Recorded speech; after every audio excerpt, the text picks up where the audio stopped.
DCM DK Shivakumar ಮುಂಬೈಗೆ ತೆರಳಿದ್ದಾರೆ. ಬೆಂಗಳೂರಿನಿಂದ ಮುಂಬೈ ಕಡೆಗೆ ಪ್ರಯಾಣ ಬೆಳೆಸಿದ್ದಾರೆ ಡಿಸಿಎಂ ಡಿಕೆ ಶಿವಕುಮಾರ್. ಇದು ತೀವ್ರ ಕುತೂಹಲ ಮೂಡಿಸ್ತಾ ಇದೆ. ಡಿಕೆ ಶಿವಕುಮಾರ್ ಮುಂಬೈ ಪ್ರವಾಸ. ಕರ್ನಾಟಕದಲ್ಲಿ ಹೈಕಮಾಂಡ್ ಜೊತೆಗೆ ಅತ್ಯಾಪ್ತರು ಯಾರಿದ್ದಾರೆ, ಬಹಳ ಒಳ್ಳೆ ಸಂಬಂಧದಲ್ಲಿರೋರ ಜೊತೆಗೆ ಭೇಟಿಯಾಗಿದ್ದು, ಮಾತುಕತೆಯನ್ನ ನಡೆಸಿದ್ದು, ಇದು ಬಹಳ ಸದ್ದು ಮಾಡ್ತಾ ಇತ್ತು. ಈ ನಡುವೆ ಇದೀಗ ಮುಂಬೈ ಪ್ರವಾಸವನ್ನ ಕೈಗೊಂಡಿರೋದು, ಮುಂಬೈಗೆ ತೆರಳಿರೋದು, ಅಲ್ಲಿ ಯಾರನ್ನ ಭೇಟಿ ಮಾಡಬಹುದು, ಏನಾಗ್ತಾ ಇದೆ ಅನ್ನೋದು ಕುತೂಹಲ ಮೂಡಿಸ್ತಾ ಇದೆ. ಅವರ ಪ್ರತಿ ನಡೆಯೂ ಕೂಡ ಸಿಎಂ ಆಗಿರ್ಬೋದು, ಡಿಸಿಎಂ ಆಗಿರ್ಬೋದು, ಅವರ ಪ್ರತಿ ನಡೆ ಕೂಡ ಕುತೂಹಲವನ್ನ ಕೆರಳಿಸೋದಕ್ಕೆ, ಅಚ್ಚರಿ ಮೂಡಿಸೋದಕ್ಕೆ ಕಾರಣ ಆಗ್ತಾ ಇರೋದು ರಾಜ್ಯ ಕಾಂಗ್ರೆಸ್ನಲ್ಲಿ ಆಗ್ತಾ ಇರುವಂತಹ ಬೆಳವಣಿಗೆಗಳು, ಬದಲಾವಣೆಯ ಗಾಳಿ. ಇದಾಗಲೇ ಸಚಿವರು, ಶಾಸಕರು ಒಂದ್ ಕಡೆ ಭೇಟಿ ಮಾಡ್ತಾ ಇರೋದು, ಕೆಲವೊಂದು ಡಿನ್ನರ್ ಮೀಟಿಂಗ್ಗಳು ಕ್ಯಾನ್ಸಲ್ ಆಗಿರೋದು ಡಿಸಿಎಂ ಡಿಕೆ ಭೇಟಿಯಾದ ನಂತರ, ಅದು ಕೂಡ ಕೆಲ ಪ್ರಶ್ನೆಗಳನ್ನ ಹುಟ್ಟಾಕಿತ್ತು. ಯಾರು ಯಾರ ಕಡೆಗೆ ಸಾಫ್ಟ್ ಕಾರ್ನರ್ ತೋರಿಸ್ತಾ ಇದ್ದಾರೆ ಅಂತ.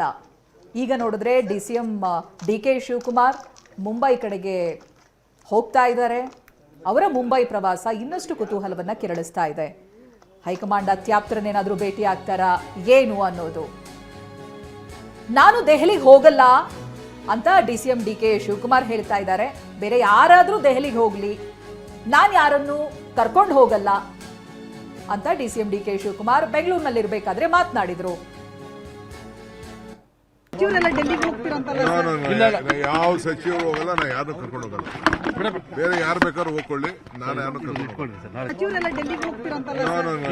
ಯಾವ ಸಚಿವರು ಹೋಗಲ್ಲ, ನಾ ಯಾರು ಕರ್ಕೊಂಡು ಹೋಗಲ್ಲ. ಬೇರೆ ಯಾರು ಬೇಕಾದ್ರೂ ಹೋಗ್ಕೊಳ್ಳಿ, ನಾನು ಯಾರು ಯಾವ ಸಚಿವರು ಹೋಗಲ್ಲ, ನಾ ಯಾರು ಕರ್ಕೊಂಡು ಹೋಗಲ್ಲ. ಬೇರೆ ಯಾರು ಬೇಕಾದ್ರೂ ಹೋಗ್ಕೊಳ್ಳಿ, ನಾನು ಯಾರು ಯಾವ ಸಚಿವರು ಹೋಗಲ್ಲ, ನಾ ಯಾರು ಕರ್ಕೊಂಡು ಹೋಗಲ್ಲ. ಬೇರೆ ಯಾರು ಬೇಕಾದ್ರೂ ಹೋಗ್ಕೊಳ್ಳಿ, ನಾನು ಯಾರು ಜಸ್ಟ್ 1 ವೀಕ್ ಕಂಪ್ಯಾರಿಸನ್ ನಾವು ನೋಡಿದ್ರೆ ಹೇಗಿತ್ತು? ಡಿಸಿಎಂ ಡಿಕೆ ಬಣದ ಸಚಿವರುಗಳು, ಶಾಸಕರು ದೆಹಲಿಗೆ ಹೋಗ್ತಾ ಇದ್ರು, ಅಲ್ಲಿ ಕೆಲವರನ್ನ ಭೇಟಿ ಆಗ್ತಾ ಇದ್ರು, ತಮ್ಮ ವಾದ ಏನು, ತಮ್ಮ ಬೇಡಿಕೆ ಏನು, ತಮ್ಮ ಒಪಿನಿಯನ್ಗಳನ್ನ ಮುಂದಿಡ್ತಾ ಇದ್ರು.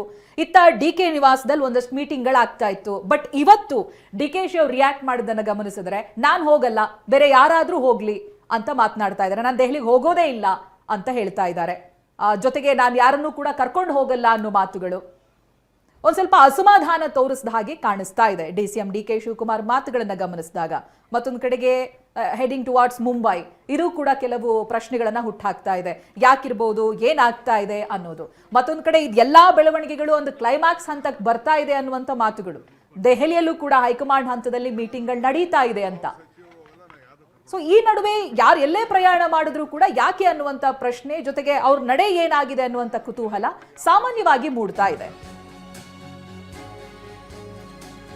ಅಧಿಕಾರ ಬದಲಿಸುವಂತ ಸಾಹಸಕ್ಕೆ ಯಾರು ಕೂಡ ಹೋಗಬಾರದು. ಹಿಂದುಳಿದ ಜಾತಿಗಳ ಒಕ್ಕೂಟದ ಅಧ್ಯಕ್ಷ ರಾಮಚಂದ್ರ ಎಚ್ಚರಿಕೆಯನ್ನ ಕೊಟ್ಟಿದ್ದಾರೆ. ಸ್ವಾಮೀಜಿಗಳು ಬೆದರಿಕೆ ಹಾಕ್ತಿದ್ದಾರೆ. ಇದು ಸರಿಯಾದ ನಡೆಯಲ್ಲ. ಬೆದರಿಕೆ ಕೇಳೋ ಸ್ಥಿತಿಯಲ್ಲಿ ನಾವಿಲ್ಲ. ಶ್ರೀಗಳಾದವರು ಎಲ್ಲಾ ಸಮುದಾಯಗಳನ್ನ ಸಮಾನವಾಗಿ ನೋಡಬೇಕು. ಸ್ವಾಮೀಜಿಗಳು ಮಧ್ಯಪ್ರವೇಶ ಮಾಡಬಾರದು ಅನ್ನೋದಾಗಿ ಅಧ್ಯಕ್ಷ ರಾಮಚಂದ್ರ ಎಚ್ಚರಿಕೆಯನ್ನ ಕೊಟ್ಟಿದ್ದಾರೆ. ರಾಜ್ಯದಲ್ಲಿ ಅಧಿಕಾರ ಹಂಚಿಕೆ ವಿವಾದದ ನಡುವೆ ಇವತ್ತು ಹಿಂದುಳಿದ ಜಾತಿಗಳ ಮಹಾ ಒಕ್ಕೂಟ ಸಿಎಂ ಸಿದ್ದರಾಮಯ್ಯ ಅವರ ಪರವಾಗಿ ಮಾತನಾಡ್ತಾ ಇದೆ. ನಮ್ಮ ಜೊತೆ ಒಕ್ಕೂಟದ ಅಧ್ಯಕ್ಷರು ರಾಮಚಂದ್ರಪ್ಪ ಅವರಿದ್ದಾರೆ. ಈಗಾಗಲೇ ಅಧಿಕಾರ ಹಂಚಿಕೆ ವಿಚಾರವಾಗಿ ಸಾಕಷ್ಟು ವಾದ ನಡೀತಾ ಇದೆ. ಈಗಾಗಲೇ ಹೈಕಮಾಂಡ್ ಕೂಡ ಮಧ್ಯಪ್ರವೇಶ ಮಾಡಿದೆ. ಸಿಎಂ ಅವರನ್ನ ಮತ್ತು ಇಬ್ಬರನ್ನ ಕರೆದು ಮಾತಾಡ್ತೀವಿ ಅಂತ ಹೇಳಿದೆ. ಈಗ 5 ವರ್ಷಕ್ಕೆ ಆಯ್ಕೆ ಮಾಡಿರುವಂತದ್ದು ಸಿದ್ದರಾಮಯ್ಯನವರನ್ನ. ಸರ್ಕಾರದಲ್ಲಿ ಯಾವುದೇ ತೊಂದರೆ ಇಲ್ಲದೆ ಸರ್ಕಾರ ನಡ್ಕೊಂಡು ಹೋಗ್ತಾ ಇದೆ. ಯಾವುದೇ ಒಂದು ಆಪಾದನೆಗಳು ಬರ್ತಾ ಇಲ್ಲ, ಯಾವುದೇ ಒಂದು ತೊಂದರೆಗಳನ್ನು ಆಗ್ತಾ ಇಲ್ಲ. ಈಗ ಅಧಿಕಾರ ಹಂಚಿಕೆ ಆಗಬೇಕು ಅಂತ ಅನ್ನೋದು ಎಲ್ಲೂ ತೀರ್ಮಾನ ಆಗಿಲ್ಲ. ಪಬ್ಲಿಕ್ಕಾಗಿ ಎಲ್ಲೂ ಚರ್ಚೆ ಆಗಿರಲಿಲ್ಲ. ಅದು ಅವರೇನು 4 ಗೋಡೆ ಮಧ್ಯದಲ್ಲಿ ಅಂತ ನಿಮ್ಮ ಮಾಧ್ಯಮದಲ್ಲಿ ಹೇಳ್ಕೊಂಡಿದ್ದಾರೆ. ಅದನ್ನು ಕೇಳಿದ್ರೆ ನಾವು ಕೇಳಿದೀವಿ ಬಿಟ್ಟರೆ ಎಲ್ಲೂ ಇದುವರೆಗೂ ಚರ್ಚೆಗೆ ಬಂದಿರಲಿಲ್ಲ. ಈಗ ಹೇಳ್ತಾರೆ 4 ಗೋಡೆಗಳ ಮಧ್ಯದಲ್ಲಿ ಇದು ಚರ್ಚೆ ಆಯಿತು ಅಂತ ಹೇಳ್ತಿದ್ದಾರೆ. ಆ ಚರ್ಚೆ ಆಗಿರೋದು ನಮಗೂ ಗೊತ್ತಿಲ್ಲ. ಆ ಚರ್ಚೆ ಏನಾದರೂ ಆಗಿದ್ದಲ್ಲಿ ಆ ಹಂಚಿಕೆಯನ್ನು ಮಾಡಬೇಕಾದ್ರೆ ಹೈಕಮಾಂಡ್ ಕೂಡ ಗಮನಿಸಬೇಕಾಗ್ತದೆ. ನಮ್ಮ ಒಂದು ತಳ ಸಮುದಾಯಗಳು ಏನಿದಾವೆ, ಆ ಸಮುದಾಯಗಳಿಗೆ ಮುಜುಗರ ಆಗದಂತೆ ಮುಂದಿನ ದಿನಗಳಲ್ಲಿ ಆ ಸಮುದಾಯಗಳ ಒಂದು ಏಳಿಗೆಗೆ ಯಾರು ದುಡಿತಾರೆ ಅಂಥವ್ರನ್ನ ಮುಂದುವರಿಸಬೇಕು ಅಂತ ಅನ್ನೋದನ್ನ ನಾವು ಹೈಕಮಾಂಡ್ಗೆ ಮನವರಿಕೆ ಮಾಡಿಕೊಡ್ತೀವಿ. ಸರ್, ಈಗಾಗಲೇ DCM DK ಶಿವಕುಮಾರ್ ಅವರು ಅಧ್ಯಕ್ಷರಾಗಿ ಪಕ್ಷವನ್ನು ಅಧಿಕಾರಕ್ಕೆ ತಂದಿದ್ದಾರೆ. ಅವರಿಗೆ ಕೂಲಿ ಕೊಡಬೇಕು ಅಂತ ಅವ್ರದೇ ಸಮುದಾಯದ ಒಕ್ಕಲಿಗ ಸಮುದಾಯ ಆಗ್ರಹ ಮಾಡಿದೆ ಸರ್. ಈಗ ಅವ್ರನ್ನ ಯಾಕೆ ಉಪಮುಖ್ಯಮಂತ್ರಿ ಯಾಕೆ ಮಾಡಿದ್ರು? ಪಕ್ಷದ ಅಧ್ಯಕ್ಷರಾಗಿ ಯಾಕೆ ಮುಂದುವರಿಸಿದ್ರು?